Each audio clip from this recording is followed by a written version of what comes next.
Hello, everybody, and welcome back to another episode of the Not to Talk About podcast. This is episode 17 now, and it feels very good to be back recording. But first things first, before we get into all the household things, if you like, Tom, how are you, brother? Yeah, mate, I'm really good, thank you. I'm buzzing to be back recording. Obviously, we're going to talk about it, but the last episode that we did was incredible. Again, the support's been amazing. So, yeah, always buzzing to be here to record, mate. How are you? Yeah, good, mate. Good. Like, obviously, you said there, the last episode did very well. Obviously, our first guest episode with Modou, Alessandro Gianna's agent, and, it went down very well.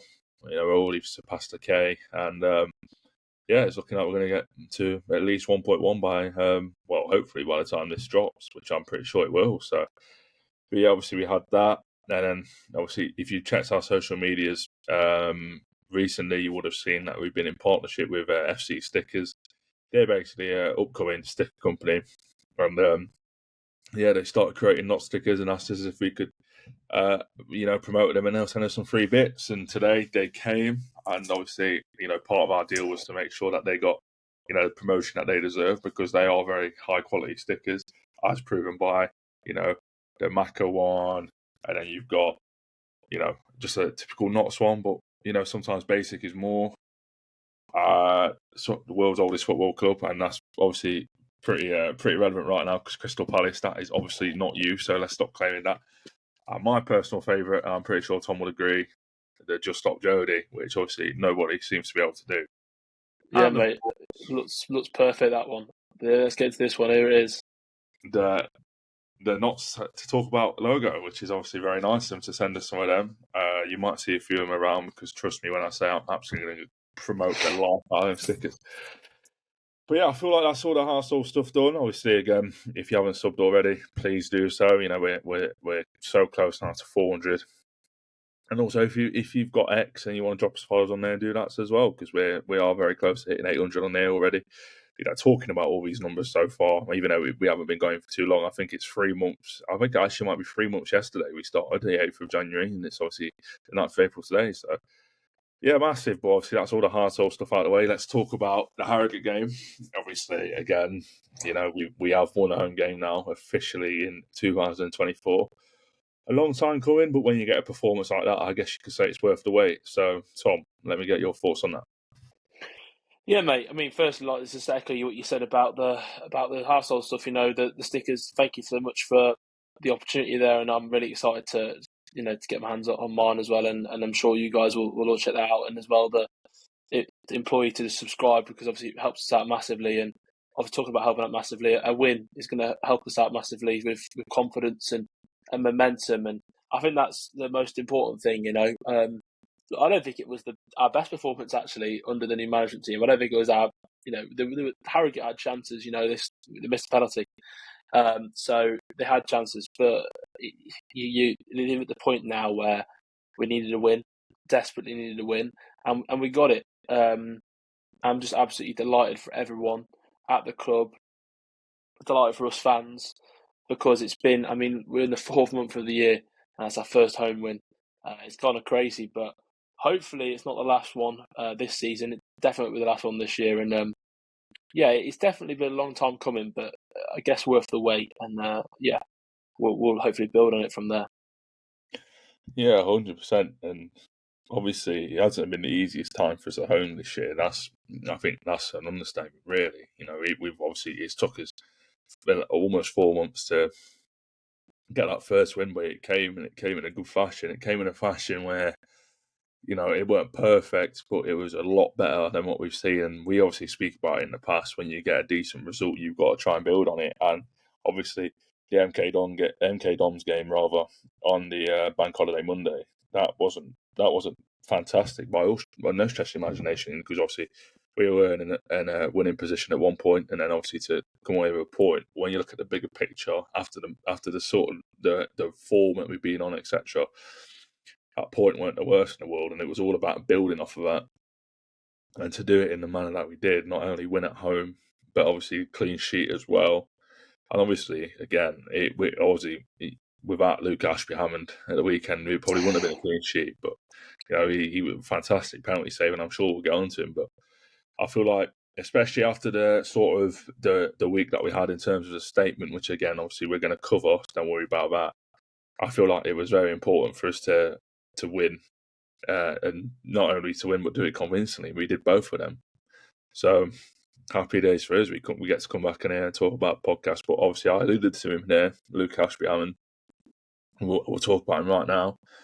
Clean sheet, his second of the year, really. I think it's probably, it's probably our second clean sheet of the year, and the fact that he's got both is testament to him. But again, a penalty save, some very key saves as well. So obviously, I just want to get a penny for your thoughts on him. Yeah, there was that one later on, wasn't it? That reaction save, which was, unbelievable stop that was. And yeah, he made it into the team of the week, League Two team of the week, and I think it's a testament. And I want to shout out Tom Wheel here. The goalkeepers have come under a lot of criticism, and I think that it's been fair, a lot of it. But I think it also a testament to his resilience, Luca's resilience, Sam's resilience, and Aidan as well. He's part of the goalkeeping department. That they've been able to put in between them two really big performances. Obviously, Sam against Crawley, and then Luca against Harrogate. And I, to be honest with you, I actually didn't think Luca's distribution was amazing against Harrogate, especially first half. I was kind of a bit. I think I tweeted about it. So it's been very frustrating, and that's kind of one of his strong points. But what he did do was, I would say normally his shot stopping probably is one of his weaker aspects. I thought it was absolutely on point. Obviously, penalty save, that reaction save later on, and ultimately he got us 3 points from those big moments. Because let's be honest, at 1-0, the penalty save, it goes 1-1, and they've got the momentum. They were on top as well. So, I think it's a really, really good performance. He's been a mixed bag since coming in. I mean, that's fair to say as well. But I think he will leave, if he does leave in the summer and it doesn't get renewed. He will leave with at least having that lasting impression and a really good performance, and getting our first win in 2024. And really, really pleasing performance from Luca. Absolutely, and again, look, you've alluded to it there, really, in terms of obviously our goalkeeping department this season. Obviously, hasn't been great. It's no secret now that sometimes it's hard to understand who's going to start for us in goal. And even like, although Lucas kept a clean sheet and saved a penalty, he obviously, again, he did that at Bradford and he was dropped in the next game. So obviously you still don't know whether that's going to be the same on Saturday. But I say this all the time to people who ask me, and I'll say it again on the podcast. I think there's one position in the summer that's vital for us to get right. It's the goalkeeping situation. And for me, I just think it's a position where we've had so much trouble this year. Not massive. It's not been massive trouble as if to say like, wow, it's cost us a little bit because we don't know. We've had 3 goalkeepers and not any of them could really keep the shirt for a long period of time. I just feel like, for me, and I'll obviously ask you for your thoughts on it, but I definitely think that it's a position in the summer that we need to identify a clear number one and spend the money on him to get it, because with no disrespect, if you're a free transfer, there's a reason you're a free transfer. It's arguably because you're not favoured at the club that you're at, and they're willing to let you go on a free. And if you're available for loan, as Ashby-Hammond was, okay, in his case it's a little bit different because he was on loan at Crawley. But if you're on loan, if you're available for loan in January, there's obviously a reason for that. And I'm not necessarily you're not good enough, but there's a reason why in January there's nobody taking you. And for me, we have to avoid that at all costs next season and just spend. We know the money's available. If you look at what we could have, especially if we have outgoings, which obviously you never know yet, but in a hypothetical world, say we do, and we get the transfer budget increased, I just think, for me, the goalkeeping situation, you have to identify your first choice. That's someone you're going to expect to play 44, 45 games a season and spend money on him. And obviously, I want to get your thoughts on that. I think you hit the nail on the head there about the spending, and I don't want to come across too critical, and we're going to come on to the owner's statements and all the statements that have been made. But we have spent money on players this season. We spent money on Alassane Jetta, quite a lot of money. Didzy's wages won't have been cheap. Macca's extension won't have been cheap.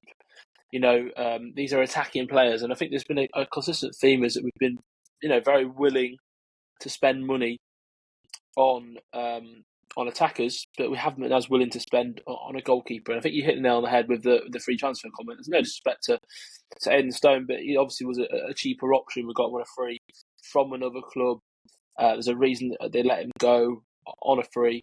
I think that there will be some good goalkeepers available on free transfers this summer, and I don't think if we bring one in on a free, I don't think that's necessarily mean we haven't spent, but it's got to be someone of the profile that perhaps is a little bit above what we've been going for. And I think it's a priority position, and I think it is that. I think that's the key. Is the level of investment. It's been very top heavy, and I think that's been brilliant. But there's a reason why we've scored so many goals and conceded so many, because we spent a lot on the attacking side and haven't spent so much on the defensive side. So, yeah, investment in the key areas, one of which is definitely the goalkeeping department, is needed. And I think that yeah, you've hit the nail on the head. We need to spend on a goalkeeper and really get a number one. I guess you got Tin and Brooks as well to come back into that conversation. And I guess pre-season will be great for him to fight for the shirt, but we kind of need to go out and sign an established number one. I think someone that's been there, done it, and got a bit of experience to back him up as well. Absolutely agree. But obviously, again, you alluded to it there one more time, and him obviously that sort of into gels in with the statements, which is obviously what we're going to go on to. Obviously, we've won 3-0, so there's obviously positives to speak about. We don't want to put too much of a downer on that. Two players really I want to speak to you about now, and it's probably our two most influential players this season. I mean, Maka getting his 25th league goal of the season, and Jody, I mean, doing what he does best, making defenders and opposition players look silly in this league. And it's now a combined total of 60 league goal contributions between the two of them this season, and it just shows that, okay, maybe if we got some things right in the summer, we probably would have been higher up in the table. But the matter of the fact is, we are where we are. And these two players continue to flourish, really. And I just want to get a penny on your thoughts on that, because will we see them next season? Who knows? But one thing that they can do is definitely say they've added more than their fair share of contribution this season. Yeah, I think the fact that you can bring Jody Jones on at half time is unbelievable. I know people might look at this and think it's a bit attacking, but the fact that we can bring someone on of his calibre, I know there's obviously he would be starting for us if obviously circumstances were different, but it just kind of is a game changer, and a player of his ability. I mean, he's absolutely unbelievable. That goal is fantastic. Once again, he has done it on his own. And that's not a criticism of the team. That's just when you have a player of his quality, a game changer, someone you can rely on in those moments, and it just gives you an extra level, really. Maka, yeah, another goal. I think he 25. You said, that unbelievable achievement from him to hitting that in his first season in League Two, and another goal for him. It's what he does. He scores goals. Obviously, there's been a few rumours of Swansea this week, which haven't been great to see. But you take all those as compliments and a testament to the work he's doing, because he wouldn't be linked with a Championship move if he hadn't scored. If he scored 5 goals this season, no one's linking him to a Championship move. So the fact he's got as many as he has, I think it speaks volumes of what quality player he is. Absolutely, mate. Absolutely agree. And I tweeted it after the game on Saturday myself. I mean, he's gone from playing in almost like 7th, 8th tier of English football to National League North with Gateshead, and then obviously he came to us after, again, another fine season in front of goal, and then obviously did what he did last season, broke countless records, hit as an individual, as a team, and got promoted to the EFL. And now his first season of EFL football, he's on 25 goals. It speaks volumes of him. And yes, okay, look, Swansea rumours aren't fantastic. I've seen a few of them. I've seen someone edit him into a Swansea shirt, which I didn't like the look of. So hopefully we can avoid that at all costs. And again, look, like you said, you bring Jody on at half time. It's pretty much unfair.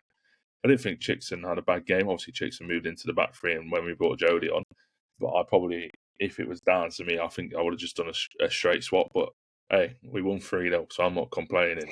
But we went through to the goal scorers. We'll go through the third, and that third being Jim O'Brien.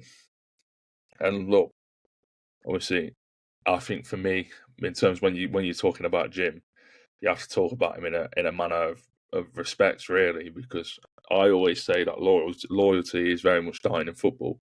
I think if anything, if that's a lesson, that any lesson that we could learn this season is that loyalty means nothing, because we had obviously a manager who said that we was his extended family, and last time I checked, I can't remember a time he turned on family. But hey, some people.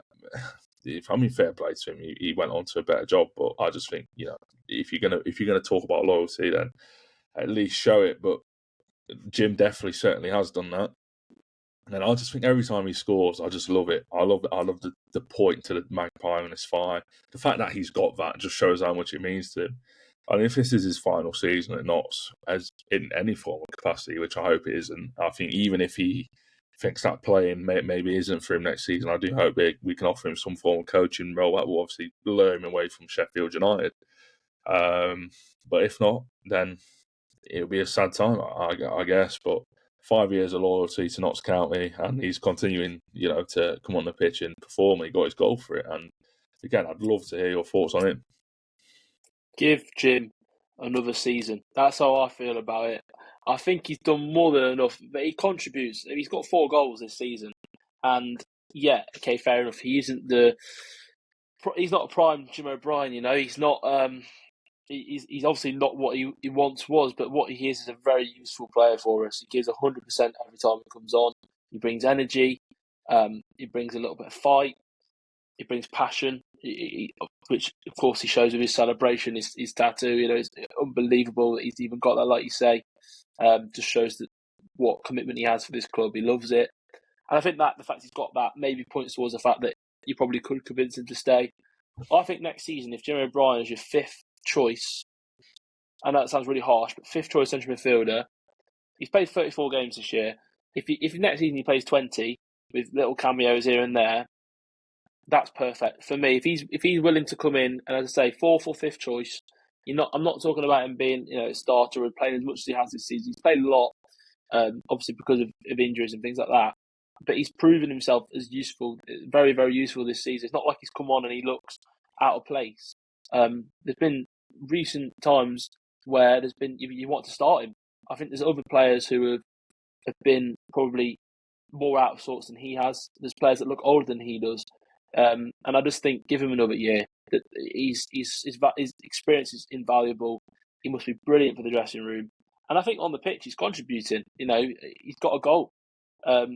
So not saying he scores, so that must mean you keep him, but he does other aspects of the game as well, and he gives us something a bit different in midfield. And he's a kind of midfielder you can't really get hold of a lot of the time now. That's sort of a little bit of a throwback, and I think that you're going to be pressed to find a better squad depth player than him, especially one that loves the club as much as he does. So for me, it's a no-brainer to try and keep him next season. I'd agree. I'd agree, because I feel like whenever he does eventually leave, it's going to be a very sad day. There's no doubt about that. And yeah, I mean, obviously, it'd be quite harsh to maybe say, let's limit you to 20 games a season if you sign a new 1 year. But maybe he'll understand. I think Jim sees the bigger picture and a deeper level. I think he's got one eye on his coaching stuff already, and I feel like that shows when he's warming up on the sidelines, where he's barking out instructions. I do feel like he's definitely got one eye on his future. And again, I would love to see him in some form of capacity in the dugout post playing career at Notts County. Whether that's for him or not, we'll soon. I say hope. Well, soon. You never know. It might be another year on the pitch, and if it is, then even better. But maybe we'll soon find out what's next for Jim. But yeah, I feel like we've kind of summed up the Harrogate game as best as possible. We've obviously gone through, the form that we were on prior. Obviously, Stu getting his first home win. The goal scorers, Jim, Jody, Maka. So I think it's time to swiftly move on to things that happened prior and obviously after, but prior to begin with statement number 1. What day was it that I dropped? I think Thursday evening. I could be wrong. Thursday or Friday evening. I think it's Friday. Friday. I think it's Friday night just before the game. Yeah. And it was. Would I say? I don't know. I think maybe you could say it was strange timing, especially with the game being less than 24 hours away from beginning, and especially with the mixed reaction. And I feel like mixed reaction with reason. I think that people understandably would be impressed that we got some form of communication. Some people on the other hand, a bit disappointed with what was written, and I was one of them people. I'm not going to come on here and say that I wasn't, but let's get your take on it first. Yeah, I think the first point to make is the timing, and I think that I tweeted after the game, like, you release a statement every week, it means we win, but obviously that's tongue in cheek. But seriously, I still find the timing a little bit strange. I'm sure they have their reasoning. These guys they think about everything. But I think we can look at it in hindsight and go, "Well, it's good timing. We won the game. Maybe it sparked a reaction." But if we lost that game, then it looks awful. So I think it's very easy for us to sit here and say, "Oh, great timing." And this is coming from someone who was a fan of the statement. And this is, I think, one of the first times we're probably going to majorly disagree over something. But I was a fan of the statement, just because, first of all, it's communication, and we've been asking for that. We've been asking for communication from the board and the owners for a while now. And I also think that I like the fact that they're sticking to their guns. They're sticking to what they believe in. And I think it's very difficult not to stick to something you believe in. They wholeheartedly believe in their approach. I say it's difficult to change what you believe in, but it's easy to then let the opinion to sway you and rip up the ideas and the methods and go with something completely different. And I understand, why people want to try something different. It hasn't worked this season, but it's the first bump in the road we've had, I think, under the new owners. The first major bump in the road, and they deserve the chance to show that they can learn from what they've learned this season. The mistakes, I guess, that they've made, and I think they'll be fully aware of what they need to do. And I think it was good to see that they've got this idea and where they want to take the club forward. And I think that success and progression isn't always linear, isn't always going to be going up in a straight forward line, because if it was that easy, every club would be flying, And I think that it took us a while to get out of the National League. I'm not going to suggest it's going to take. I don't think it'll take as long to get out of League Two. I hope it doesn't. But I do think that these guys, they have their way, and I believe in it. And I think that it wasn't that long ago we were at Wembley celebrating what their methods had brought. And that's not me saying that we've got to think everything they do is amazing because they've delivered one promotion. But I just think that on the whole and the bigger picture, I think I've come on here and been critical about things that they've done, and I think that is complete where I'm at. I think you can also look at the bigger overall picture and be happy with them as owners, but also be unhappy with some decisions. But the one decision I was happy with the statement. And I know that you have a slightly contrasting view to that, and I completely understand that. But I'd love to hear what your reaction was to it, because I think I know a little bit what you were thinking at the time. I just thought, for me, like I have, don't get me wrong, I have a massive like love and respect for our owners. They saved what was probably arguably most important to us all, and that was our football club. But some of the things that were written in there for me were just bizarre to suggest that you should be higher up in the table. Well, for me, that's not. I mean, I'm not sure how you can. For me, I'm always been one of them people that you are where you deserve to be in football, and we're 15th for a reason. We don't deserve to be any higher. You can say all you want about, your 75% possession to your 25 for the opposition, but if you still lose that game, who actually cares? You're not going to get a bonus point because you have more possession. You don't dominate games of football based on how. Because if we, so say for example on Saturday, if we kept 80% of the ball but lost 1-0, like, who cares about having the ball? Because at the end of the day, on Footmob or Sky Sports Centre, it's not going to say Walsall 1, Notts County 0, but Notts County kept 80% of the ball. Like, that's not what it's going to say. It's going to say 1-0, you got beat and you didn't get any points. Walsall got 3, and this is how the table looks. That's how it is. So for me, to say that you deserve to be high, okay, I can. If you generally feel like you believe, and there's been some games this season that we haven't got the result that I thought we deserved, but then again, we've played some absolutely horrible football. Like, and it's Swindon away, prime example. Harrogate Town away, prime example. And that's two different managers, two different setups. And I just think, for me, some of the stuff in the statement were just bizarre, and I think I appreciate the fact that you admitted pretty much that you got things wrong, but ultimately, I've attended 40 odd. I've missed one game this season, Stockport away. Because you've admitted that you got things wrong, that doesn't automatically put all that money that I've spent back in my bank account. That means I've still spent money to watch this product. And okay, I completely respect that you've admitted you got things wrong, but because of this wrong turn, fans such as me and you and everyone else who travels away and those season tickets, they've watched an awful product for a long period of time. So to suggest that especially after the form that we've been on, to say that we feel like we deserve to be higher up in the table, I just felt that was bizarre, and I feel like that was the stem for a lot of the negative reaction, because we sold at the start of the season, I think it was like 6,000 plus season tickets, and it's took us 4 months to win a home game and three. I just don't know, man. I that's the thing for me. I was just some of the things just didn't make sense. Like, I don't like losing. I don't know if anyone can tell that watches this podcast, but I can't stand the thought of going to places like Walsall. And that's no disrespect to Walsall. It could have been anyone else in this league on Saturday, and I just would not like the thought of getting beat by him. So the fact that we've almost settled for the sort of failure, but okay, we have no choice now, because if we don't settle for it, it doesn't mean we're going to get all these points automatically added to our system. We're going to go up the table because we haven't accepted it. We've accepted it because we got things wrong. That's fair enough.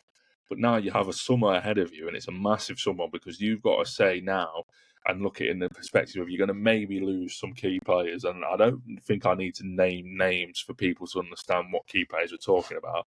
Well, these players aren't going to go on a cheap fee. The two players I have in mind specifically are 100% £1 million plus transfer deals.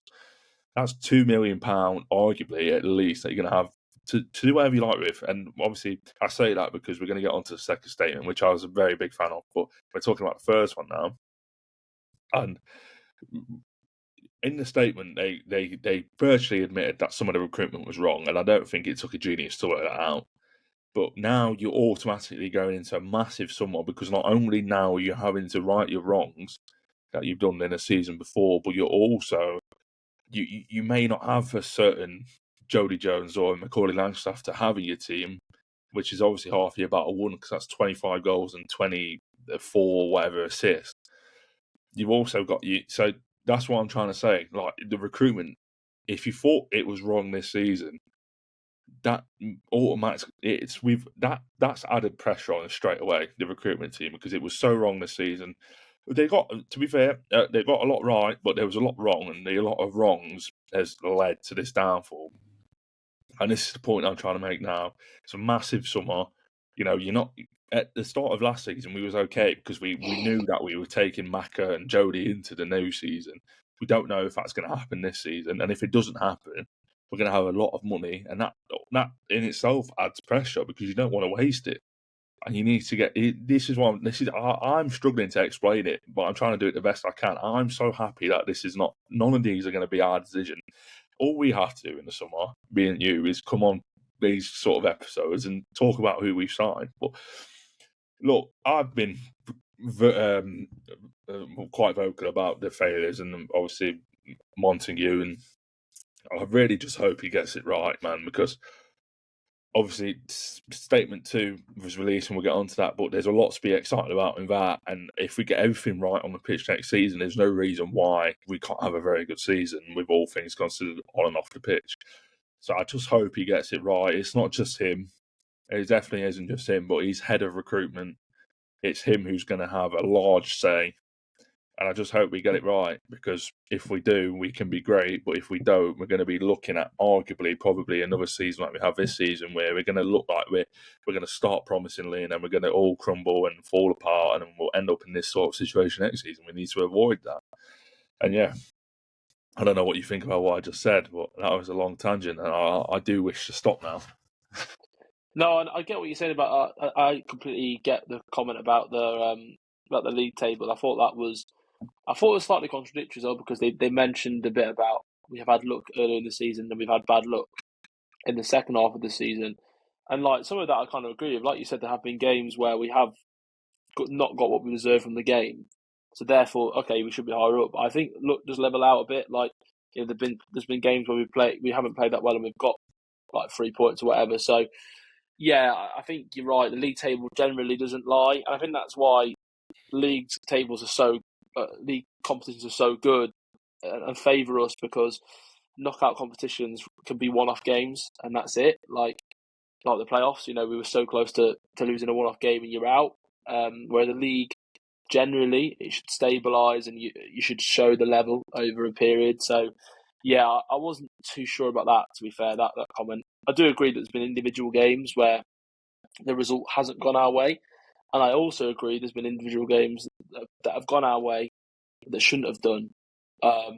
So, yeah, I think that there's good things and bad things to take from the statement. And I do completely get why people were annoyed by it. I think what I liked was the fact that they came out and they kind of let us know their stance on the management. You know, they kind of told us that this is the man we're backing, like, and that's it. Without saying that, you know, they kind of, if you read between the lines, you could see that's what they were saying. We're backing this man, and I think that is the one positive, the main positive you've got to take. And whether you think he should go or whether you think he should stay, I think that the clarity to have that, and it kind of puts to bed the noise a little bit. And that's not me saying I've got a problem with the noise, but that's just me saying that it gives us a little bit of certainty going into the summer, because we know that he's going to be there in the summer, if that makes sense. Yeah, absolutely. And look, I feel like that's sort of that part of the statement, what you've alluded to do, with obviously them pretty much saying that Stu's going to be the guy. And then fair enough, because like even if you're not sold on him, and I still understand now. Okay, yes, we've had some decent results as of late, but you know it doesn't just automatically wipe out the first 3 months of his reign. But if you were doubtful of him, it's almost just giving you something to, I don't know, maybe believe in him with, in the sense of like, you know this guy's going to be here. You may as well just try and get behind him. And again, look, I always say football fans can have whatever opinion they want. You know, they pay every single week. They go, if they're not happy, they're not happy. But I think Stu, like you said, he's going to be here next season. And look, I think the best way you can almost, as fans, sort of almost help the situation that we're in is just sticking behind him. And look, I've not been his biggest fan, and I'm not saying that I'm 100% behind him, but I'm just trying to help myself by ultimately seeing the bigger picture now, and the bigger picture is almost being sold to us by statement number 2 by Joe Palmer. And I'm so happy with how I've just absolutely flowed into that quite nicely. But yeah, a few podcasts ago, I was kind of almost saying, like, where is he? Because he was just kind of sitting back and staying quiet whilst we were falling apart. He's came out and absolutely, like, delighted myself and probably yourself and a lot of people with just some of the stuff that was said in that statement. I feel like, obviously, we have it. I mean, if you thought our pitch was already good, we're improving that again. Obviously, we've got the Nest come in as well, which is obviously something we'll probably get on to. But yeah, there's so much to look forward to. And this is why I was saying that if you get it right on the pitch next season in terms of what you recruit and how we play and the style and the wins, you need results, you need to be up there. This ain't a football club that should be sat 15th in League Two. It sounds crazy to say that we've just been promoted. We have just been promoted.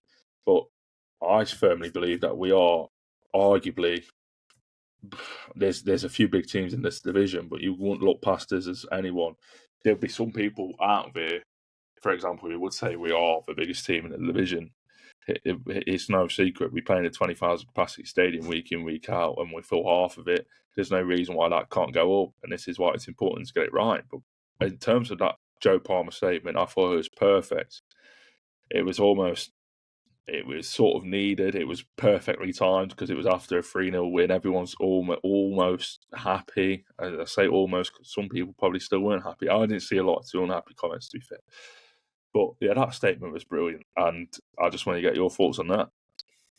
Yeah, mate, you've said it right. It's a fantastic statement at a fantastic time, and I think you've also hit the nail on the head with the potential this club has, and I think that's what a lot of people weren't happy with the word sustainability used in the first statement, and I think they assumed that meant that we're not going to spend. And look, I do think there needs to be more investment on the playing budget because, like we said a few podcasts ago, it's all well and good having all these things off the pitch, but if the product on the pitch isn't matching, then it's no good. But what I do think is really good is the investment off the pitch will set us up for a long-term sustainable success. And we're getting an infrastructure that you clearly see where this club is going. And I think that's why football's very short-term and we all want results and we all want success now. And I completely get that. And emotions mean that you want the success now. But I think sometimes if we have a patient approach, the owners are putting the level of work in off the pitch that you kind of look at it and go, we don't need to be in a rush. And that sounds ridiculous because you want success in football, but we don't have to rush. This season, it's been about consolidation now. It wasn't about that before the season, but that's what it's turned into. With the things that are going on off the pitch, it's set us up for some long-term sustainable success. I've got absolutely no doubt that this football club will be going up at least one level, if not two levels within the next 5-10 years. I really do believe it, and I think that the off-the-pitch investment is indicative of that. You know, you could pour all your resources into the playing budget, craft a really good team, it goes up, and then actually your team falls apart a little bit. You haven't got the sustainability because you haven't invested off the pitch, and then you get relegated back down again. You don't want that. You want something a bit more sustainable, a bit more long term, where we can say 9 out of 10 or 8 out of 10 seasons are really good, rather than having one really good season and then 3 or 4 on the bounce, which is terrible because we spent too much money and not done enough. So I think some of the stuff like the hospitality capacity being upgraded. I mean, hospitality can bring in a lot of money, and I think it's. I mean, if you haven't done that, I'd recommend it to anyone that hasn't done it yet. It's a great package, and it sounds like it's going to be even improved next season. Like you say, the pitch being reconstructed and having the under soil heating put in, and it's going to be Premier League like grade pitch. I mean, I thought we already had probably the best pitch in the league, but the best grounds in the league, and we're now going to have even better one. It's unbelievable. The Nest, can't wait to get in there. That's going to be unreal if it's anything like Box Park, which is what they're kind of basing it on. I guess the one, sorry to be a negative, the one negative I saw from the statement was the mention of rugby. And I know people have said that there's high grade pitches that have rugby on it, but if I'm being honest, I don't really want rugby games anywhere near a not scouting football pitch just because of what it can do to a pitch. I know that it's probably different for a high grade Premier League pitch. So, you know what, if that's the case, then I can see the thinking, but I think it's brilliant. And yeah, the level of investment to take this club to the next level. We had the sound system in the summer. We're then going to get an extra layer. And I think that if we keep building, like you mentioned, we've got a 20,000 capacity stadium and we fill half of it at the minute. But with the potential this club has, there's no reason why, like I say, next 10 years, we can't be getting close to filling that every week. And that's kind of what I think the long-term vision will be. Agreed. I absolutely agree. Even now, to be in the sort of form that we've had to see 10,000 through the gate just shows that these people aren't going to go away. Which again, I keep referring back to, but again, you get it right on the pitch, and it's just going to keep on coming and coming and coming. You spoke about the Nest there being almost our version of the box park. I do 100% believe that this whole idea spurred from the video footage of what we created in the box park. And why not? I mean, there's a lot in football. There's a lot of psychology, and I don't just mean in the pitch. I mean within fan bases as well. You know, if you're on a 5-game winning spell or 5 games unbeaten, then you're in an environment with, I don't know, 1,000, 2,000 Notts fans before the game. The atmosphere and everyone's mood is just going to be better, and it's just going to create special moments like we had in a box park. And when you have that, and then it kind of just it spills into the ground because these people leave happy and they're going to go into the ground and they're going to get behind you. The place is going to be a lot better, but again, you have to and I hate to keep going back to it, but it's just massively important to get it right. And I'm saying it so much because it is so important because of all the factors and all the reasons we've just given. Like, you get it right on the pitch, you're going to get more people coming to games. You're going to get more and more people filling their nest, and more season tickets, more and more, and it's all about sustainability. And this is why we're doing so much off the pitch. I just think it's perfect. I honestly do think it's perfect. To be successful, you have to be good off the pitch as well as on it. Money don't just come from nowhere. You have to earn it. And again, we look like we're going to get some high transfer fees in the summer, but that doesn't mean that money's not going to last forever. It's just that's why I say the most important people to a football club is the fans in more ways than one. And in this situation, it's definitely the most important because they're here every single week. Players, managers, they're not going to be here every single week. They're not going to be here every season, whereas these people are. And look, people work hard, man. People work hard 5 days a week, and they come to football at the weekend. They want to spend money. They want to have a good day. It's their day off, and you start building all these, the nest, fan zones, and improving everything around. More and more people are just going to keep on coming. And I think it's important to mention as well that I doubt that it's just going to be our place. I feel like whenever Forest play, and sorry for mentioning that word, I should have, if Char can start it out, that would be fantastic. But yeah, if they're playing a home game, I'm pretty sure the home fans, the away fans rather, will probably be off of that space as well. So again, that money going back to the club. And they haven't mentioned anything about obviously the income of what's earned there going straight to the club. But I imagine, considering the club is the club's property, although the land isn't, the whole building infrastructure isn't. So I imagine they're obviously having to pay for that, but everything else is probably go straight to the club.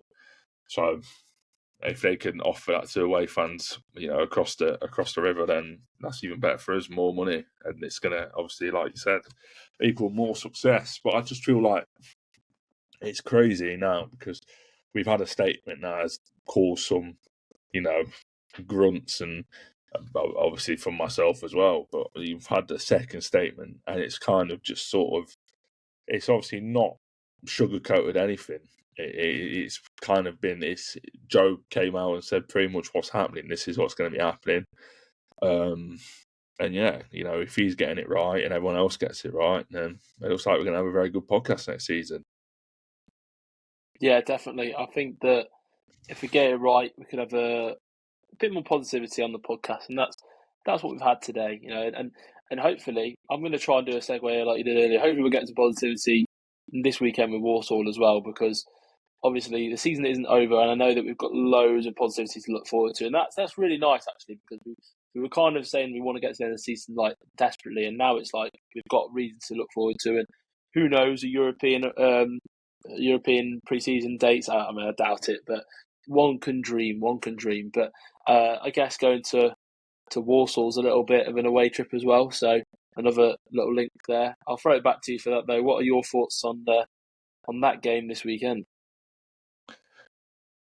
Well, I think out of the two teams, they're definitely the team that will probably fancy the 3 points most, just because they arguably still have something to play for. Yes, outside the playoffs currently, but there's still 4 games minimum for everyone in this league. That's 12 points at the end of the day. You never know where them 12 points are going to take them. But I don't really care about their playoff push. If I'm going to be quite frank, I don't care if they make it or not. I care about us winning this football game at the weekend. So, although we have nothing to play for, still want us to win football matches. And like we've said in the podcast previously, it's all about building momentum now. And you've had a good point against MK Dons and 3 very good points against Harrogate, and you've got something to build off now. And if you go to Walsall and get another win, 2 wins in 3 games unbeaten, going into a big game on the Tuesday night against the league leaders. And I think if you go in with that sort of form, people fancy you a bit more than what they would have prior to the form that we've seemed to be picking up, and the world looks like a better place. But I know Walsall, some of their media lads, because I was in the press box with them at the home game, and they're good people.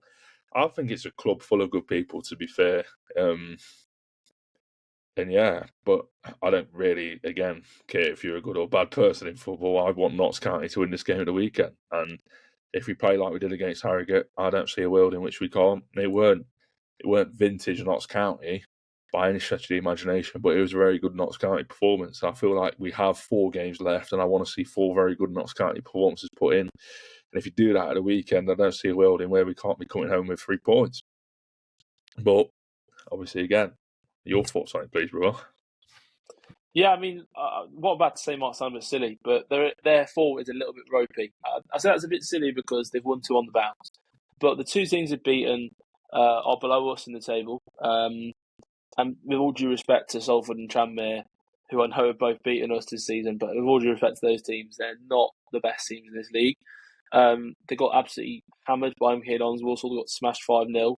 A team that we did pretty well against. And again, I know that's a different game, different circumstance, but that is what it is. They drew with Colchester as well recently, who were down the bottom, near the bottom.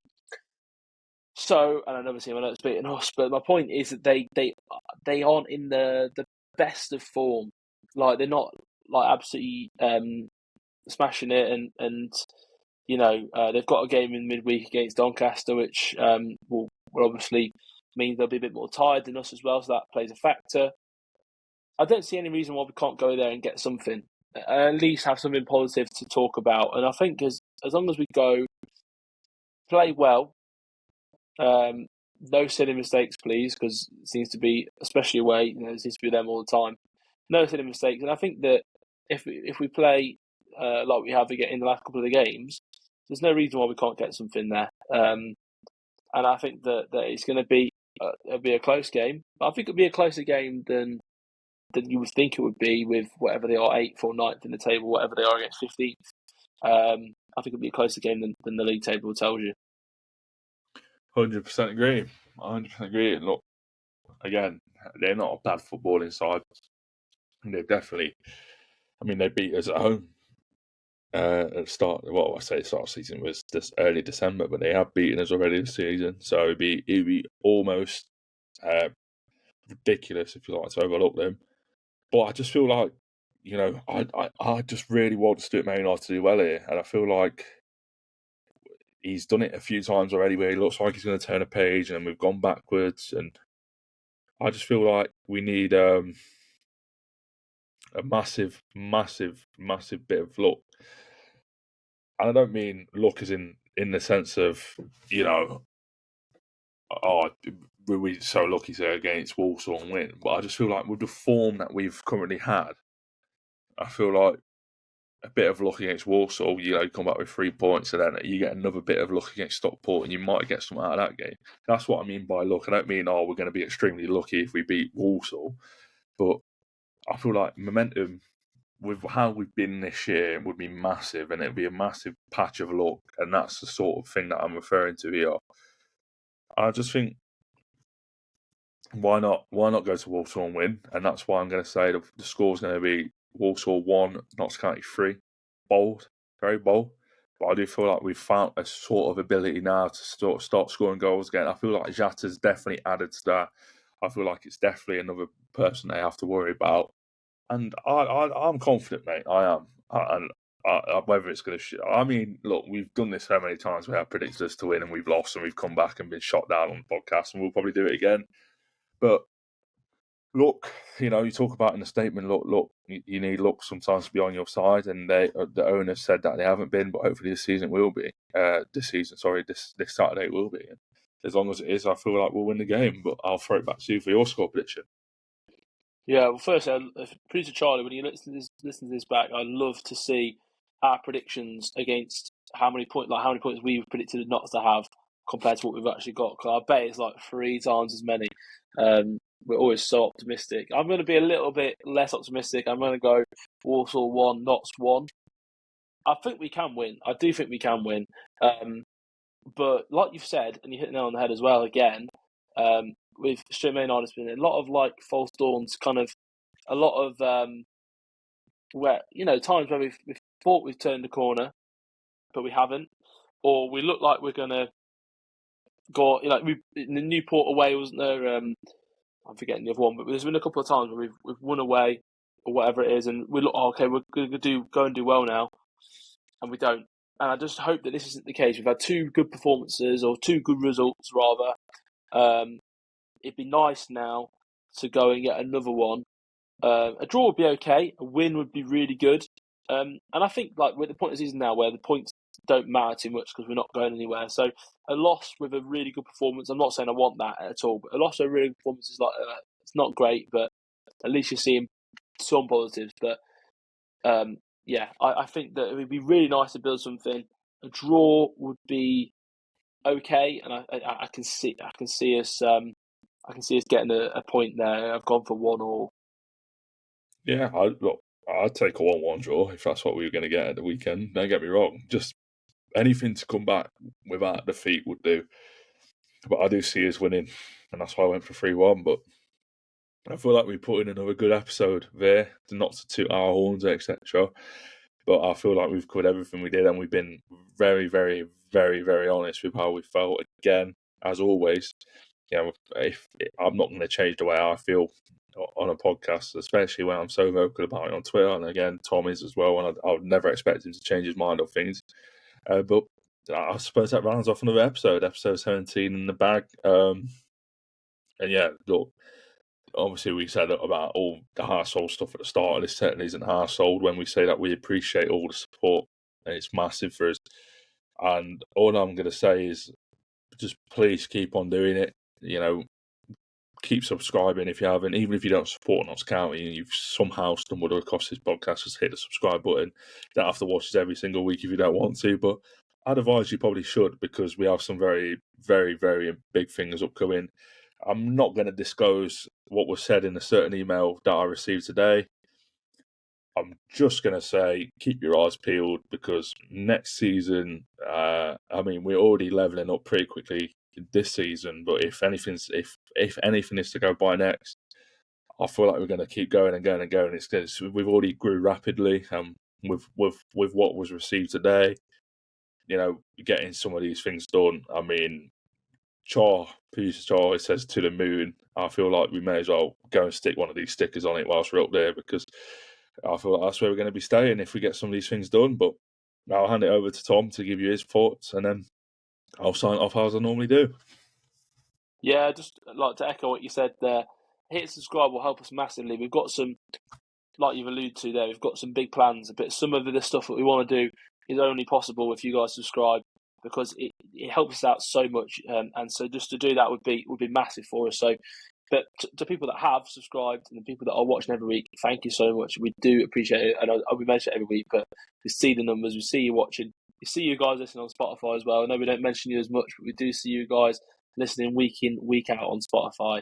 Also, just to bring your FC stickers back in again. Thank you very much for collaborating with us and sponsoring the pod. It's been brilliant to see that, and as we showed at the start, really, really quality work. And yeah, really excited. Hopefully excited about our performance this weekend, but the bigger picture, as we spoke about with the club, but also the bigger picture with the podcast. And really, really happy with how it's going. Absolutely, and look, we see all the messages all the time, and there's two that I want to shout out in particular. And first one is Peter Hamilton. Yeah, he always comments and tells us that how massive the podcast seems to be over in Thailand, or is it the Philippines? I know it's one of them. Excuse me if I've got it wrong. But yeah, to know that there's a fan base over there that's watching us in a different continent, a different country, is absolutely mental. So thank you very much for that. And he hasn't asked me to do this, but I'm going to shout him out. Max Mawson, who is currently travelling Africa at the age of, I think he's 18 now, but I've known him for absolute years, like this. And the fact that he's doing it on his own, I saw you comment to him actually earlier saying that I hope his travelling goes well, and that's what kind of gave me the idea to do it. But yeah, I know that he's watching, and he's always supportive over text of the podcast. So shout out him. Hopefully, we'll see him soon. But until then, and until we turn on the camera and do this all over again, you know what's coming next. Thank you very much for watching. Please keep on supporting us, and most importantly of all, come on, you pies.